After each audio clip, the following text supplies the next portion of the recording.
உங்களை தேற்றவோ உங்களை ஆற்றவோ கர்த்தராக இயேசு கிறிஸ்து பகுதியில வந்திருக்கிறார். இங்க பாருங்க, நாங்க அறிவிக்கிறதான கர்த்தராக இயேசு கிறிஸ்து சொல்லி இருக்கிறார், வருத்தப்பட்டு பார சுமைக்கிறவர்களே நீங்கள் எல்லோரும் எழுதில் வாருங்கள், நான் உங்களுக்கு இளைப்பாறுதல் தருவேன் என்று ஏசப்பா சொல்லியிருக்கிறார்.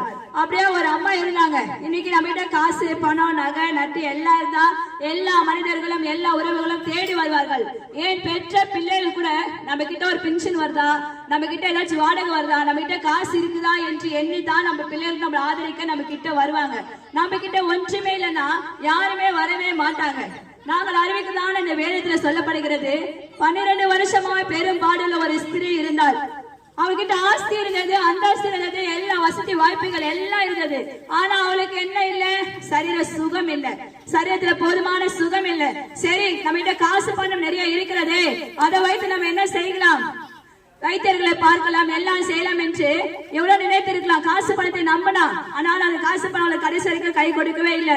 இருக்கிற சொந்தங்கள் பந்தங்கள் இந்த வைத்தியம் பண்ணலாம், அந்த வைத்தியம் பண்ணலாம், இங்க போலாம் அங்க போலாம் சொல்லிட்டு அவகிட்ட இருக்கிற காசு பணத்தை அழிக்கும்படியாக எல்லாரும் வந்து எல்லா இடத்தையும் கொண்டு போனாங்க. எந்த மாத்திரையோ மருந்தும் அவளுக்கு சுகம் கொடுக்கவே இல்லை. எல்லாரால கைவிடப்பட்ட நிலைமையில வந்தா, காசு பணமா எல்லாமே குறைஞ்சு போச்சு, எல்லாமே இல்லை.